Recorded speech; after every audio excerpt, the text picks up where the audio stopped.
My name is Suganya Bhaskaran, and I am a product engineer with the runtime group in Esri. And today I'll talk about the authentication API in ArcGIS Runtime SDK for iOS and how simple and easy it is to really use it. And before we get started, are all of you guys here iOS developers? You are? Okay. Have you worked with runtime SDKs version 100 or higher? You have? You haven't? Okay. So have you worked with secured services or authentication? No? Okay, so there will be something new for everyone. Let's get started. So this is how the agenda looks like. I'll briefly talk about what our goals were when we designed this authentication API, and I'll introduce what an authentication manager is, which is really a central component for all of your authentication needs. Then we'll talk about two main topics. One is how you can authenticate a user. I'll talk about what OAuth challenges are, the different types of challenges, and how you can handle them. And I'll also talk about how you can cache user credentials to the device's keychain. And we'll see a few demos along the way. So the first and foremost in our list of goals for this authentication API was to have developers, you guys write as less code as possible. Authentication is complex, but from a user's point of view, it's really a starting point for them to access the rest of their services. So we want you to focus on building the rest of your app and keep this as simplified as possible. And we wanted, the next goal was to have a common central logic for everything security related in your app. We wanted to avoid like different points of failure. We wanted to avoid failure at all if possible. And we wanted everything to be done once and in one place for your entire app. And finally, we wanted the developer experience to be really consistent, whether you're dealing with different types of auth mechanisms or whether you're caching your credentials and so on. So like I said, the key player in all of this is going to be the authentication manager, which would be your one-stop place for all of your security-related configurations and operations. It's really coarse-grained, and it provides a lot of abstraction to developers. And it's a singleton that there's just going to be one auth manager in your entire app. And in the SDK, we expose it through the AGS Authentication Manager class. And as you probably guessed, it is this auth manager that's responsible for authenticating a user and caching user credentials as well. First, let's talk about authenticating a user. So how does the authentication process work in ArcGIS Runtime SDK for iOS at a really high level, right? Say you try to load a secured resource like a layer published to your ArcGIS server, and the server now responds with an authentication error. So Auth Manager becomes active now, and it starts to intercept this error.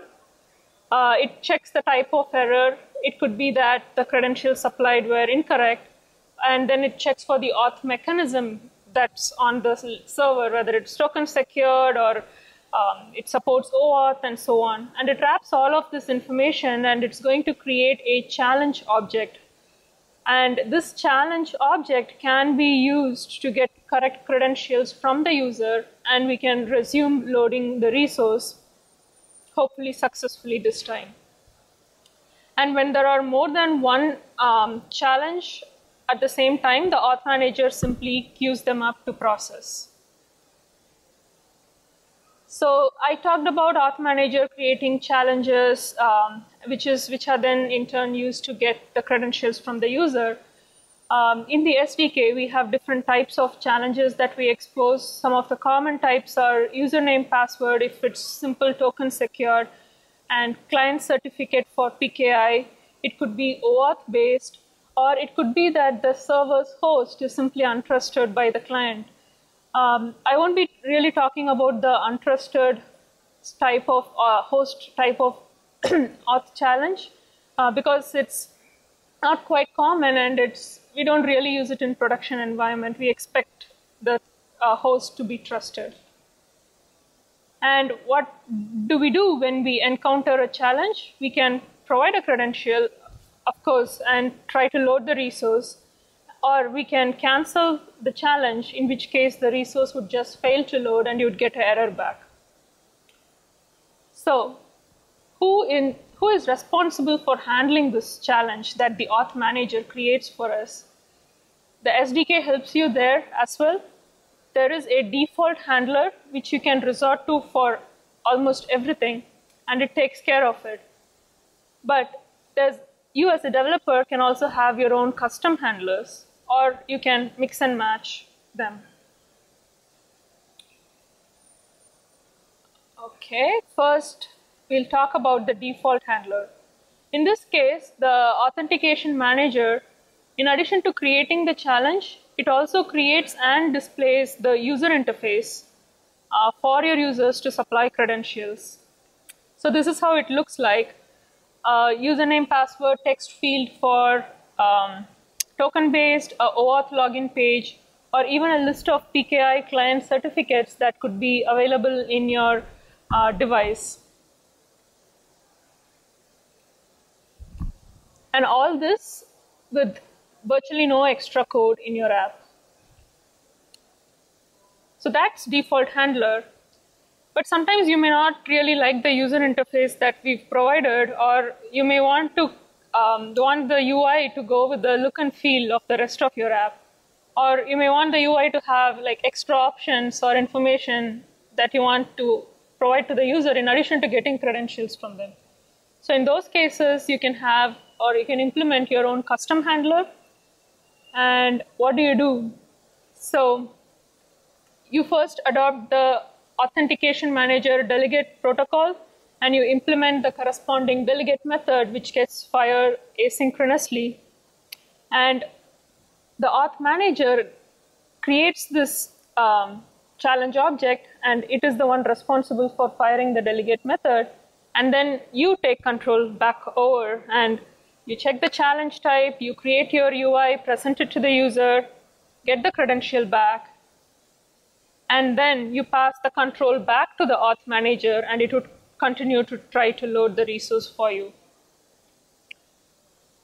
So it looks like a lot of steps, but it's really not, because you just do this once and in one place centrally in your app. And so that's custom handler. So in addition to the default and custom handlers, we also have a hybrid way of handling challenges, like I mentioned. So you can use custom handler and your own UI wherever you want, but you also have the option to fall back to the default handler for other cases.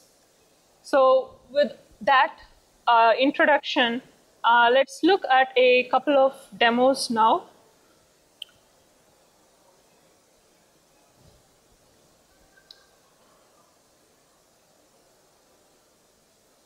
For some reason, I couldn't get my simulator all the way up, and I cannot resize it either, so I apologize for that. But before we get to the simulator, so here's a web map that I've created which shows tourist spots in the city of Berlin. And I've not shared it with anyone, so it's a secured map. So we'll try to load this map in a few different ways in our demos today. So back to Xcode. So I have the project configured with the runtime ArcGIS runtime SDK for iOS. And then here in my storyboard, I have added a map view component. And here I have my corresponding map view outlet that corresponds to the UI component. So what happens when the app loads? I first initialize the map with the URL to the web map that we just saw in the browser, and then the map to the map view. this is so the map's contents can be loaded. The map is really the model tier of the MVC architecture, whereas the map view is the view tier. So this would load the layer in the map. And that's it. Let's try running this.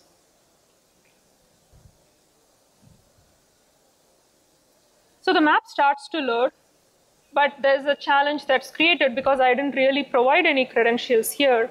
So this is the default handler in action, and it's prompting me for credentials.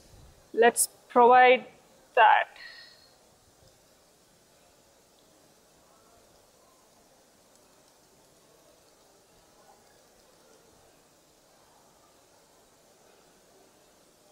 Hope this works.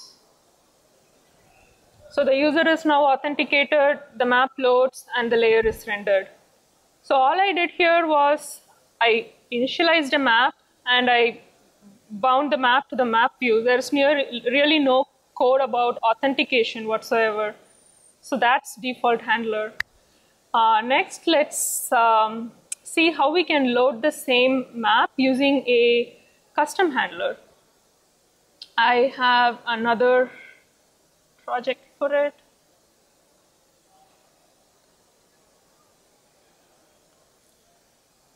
Okay, in this project, in addition to initializing the map and setting it to the map view, I've also adopted the Authentication Manager delegate protocol, and I've set the delegate to be my current class.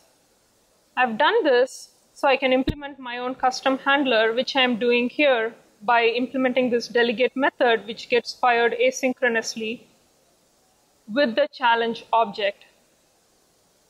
So in custom handling, I'm responsible for creating my own custom UI, and I know my users are going to provide a username password to log in. So, and all of this is custom UI code. I'll just point out to the relevant lines. There's a couple of text fields for username, password, and then a simple login button and what to do when the user logs in. So I'm creating a credential object here from whatever username, password the user supplied, and I am calling continue on the challenge object with the user supplied credential. So this would make the Authentication Manager take over and start to load this resource. So let's run that.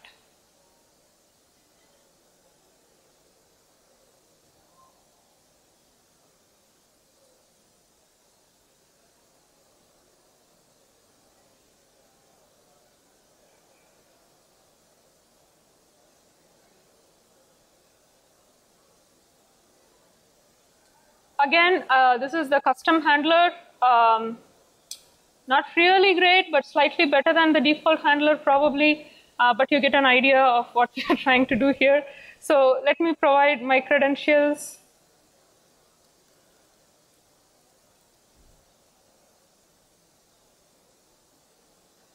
And say login, the map loads, the layer is rendered. So slightly more code here going on. But as you would agree, it's mostly in building up the custom UI. But it allows you as a developer to take control and have the flexibility of creating your own user interfaces. So that's custom handling. Let's switch back to slides.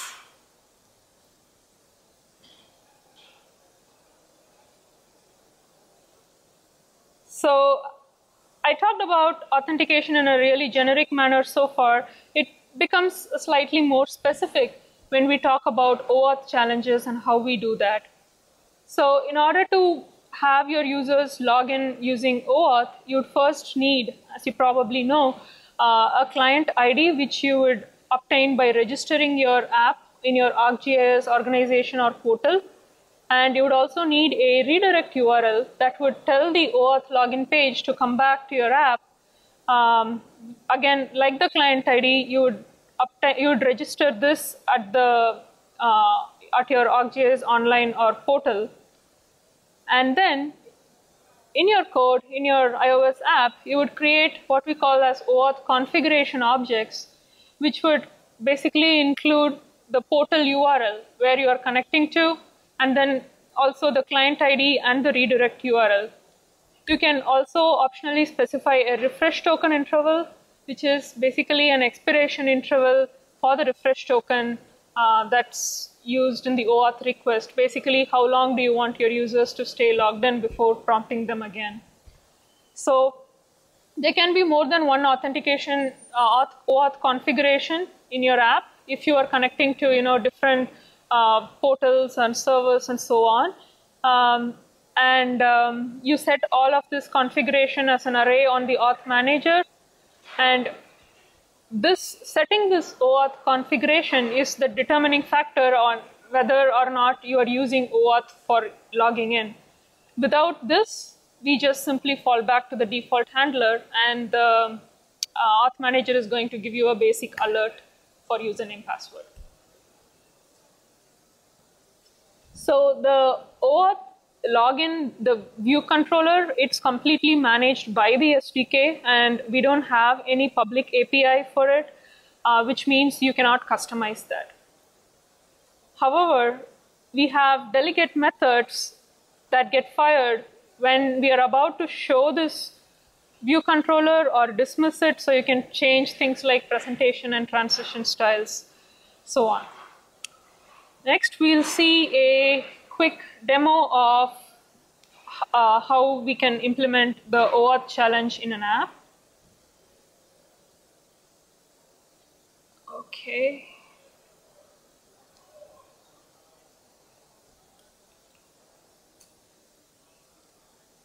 Okay, in this project, what I've done is when the app loads, I'm just loading a unsecured basic map first. And upon a user tap action, I'm loading the secured map, the Berlin tourist map. But what's interesting here is the OAuth configuration settings that I have here. I've created an OAuth configuration with the portal URL. I have my client ID, and I have the redirect URL. And I've added this OAuth configuration to my Auth Manager. So let's run this now. I'm thinking the simulator is going to be problematic. Can I tap this? Okay, so the default map loads, and there's actually a button there which says load secured content. Tapping it just brings up the OAuth login page for me here. This is iOS's Safari view controller, so users can either enter their password credentials here, or they can pop out here and move to Safari browser as well. Let me just enter it here. And sign in. There we go. So far we've seen it's just 1 or 2 lines of code to implement a capability that that is more secure and would be beneficial for your users. So that's OAuth. Switching back to slides.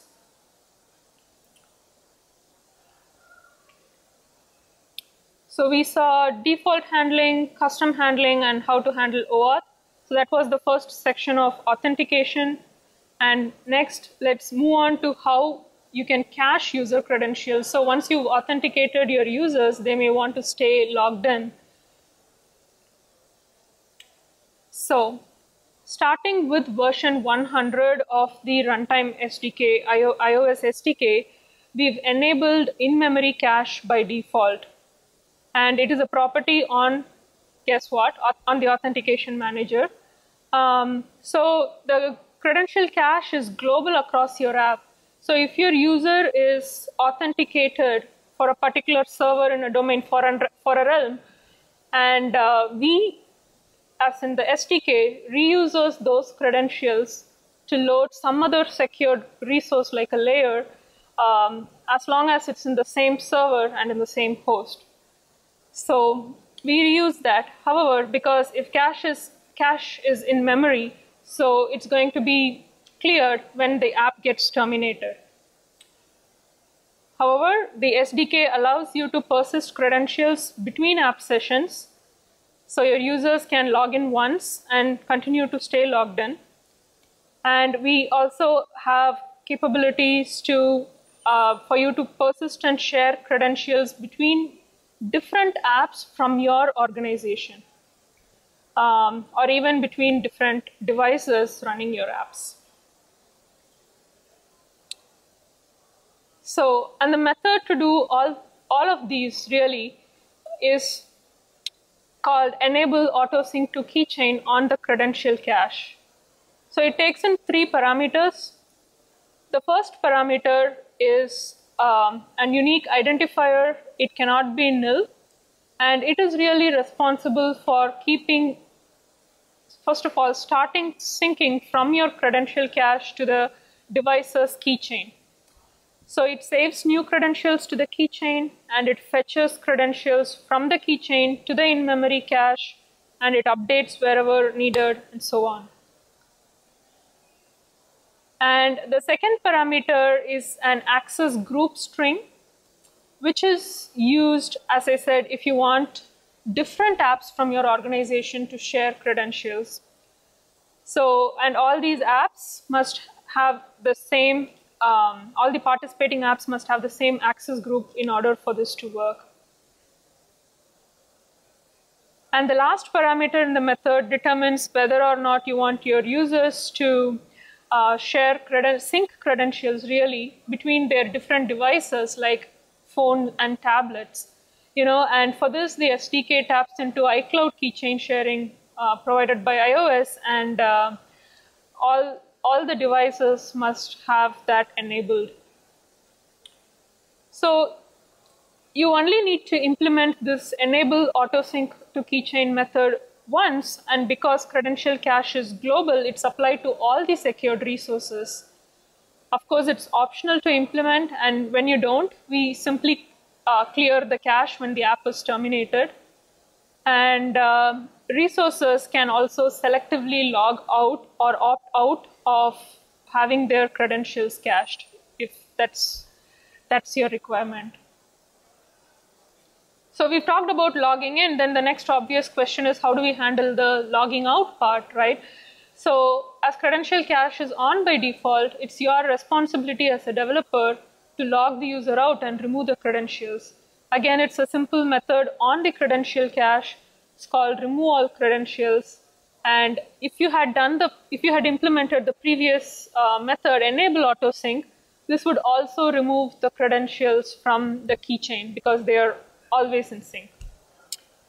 So with that, let's see a demo of caching user credentials.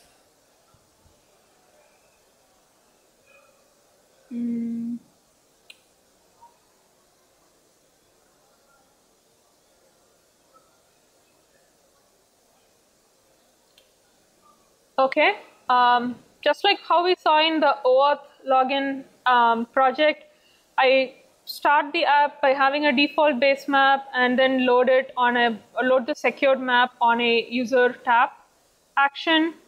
And also when the app loads, I have this method here. I have enable autosync to keychain. I've given it a unique identifier. In this case, we'll be just talking about credential caching with keychain. So I've left the access group and across devices, the remaining 2 parameters, to not be active, really. And then I have some code here for authenticating the user, which is exactly the same as the code that we saw for the custom handling. So skipping over that, finally, I have the logout method here, in which I remove the credentials from the credential cache. Let's run this.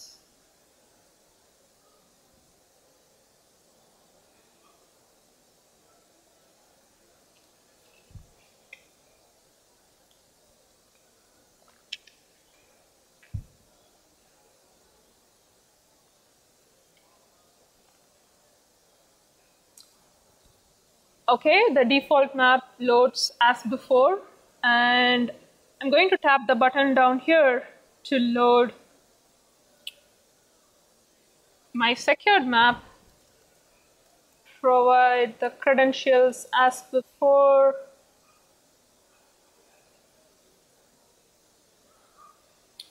So now the credentials that I just supplied are not only in memory, but they've also been stored to the device's keychain, in this case, the simulators. So to prove that, what I can do is I can just kill the whole thing and restart it again.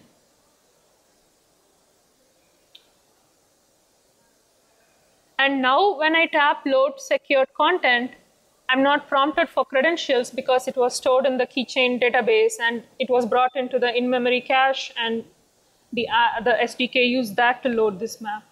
Similarly, there is a logout button here. Let me tap that, and the credentials are cleared from the in-memory cache and as well as from the keychain. So to quickly test that, if I tap load secure content again, sure enough, I get prompted for credentials. So that's credential caching and how you can really manage the login logout process using the runtime SDK for iOS. Switching back to the slides.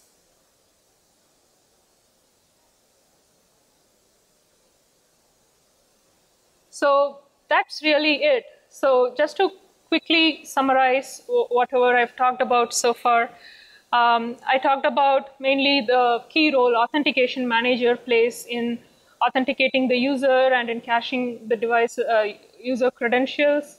We saw how the authentication process looks like, the main types of challenges being username, password, PKI client certificate, or using OAuth.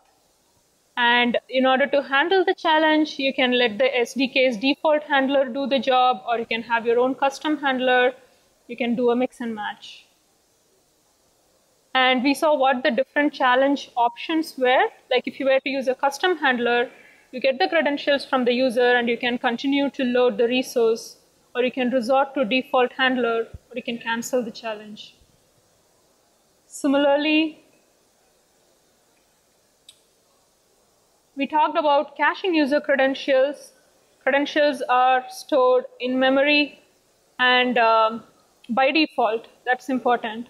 And you can choose to persist them between different app sessions, between different apps in your organization, and also between different devices running your app. And finally, to log your user out, you simply clear the credentials from the cache, whether or not you've enabled keychain syncing. So that's really it. Thank you. Questions? Yeah. You can go. Okay, I'll go from the first row. So for the caching credentials, the keychain, we did this enable auto sync, and then we do the logout button to remove all credentials. Is there a way to auto timeout, or is that defeat the purpose of it? Like we want to timeout. Auto timeout for logging out? Auto log out. Not the log. Yeah, I think that would. Automatically log it after an hour. Logged in. Yeah, it does look like that could be something that you can do at the app level. Yeah, you can. But again, as I said, for OAuth, we have the refresh token interval, which you can set, so you can prompt the user to log out after a few days and things like that. But yeah, cool. Yeah.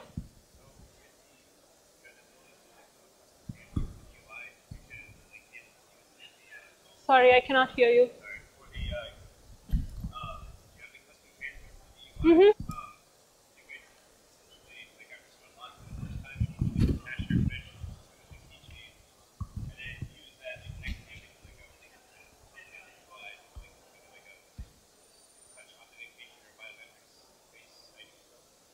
Yeah, you can do that. So I think there's a slightly different, there's a nuance to it, right? So one is when we have Touch ID, we control, in the case I talked about, I assumed the keychain is accessible, right?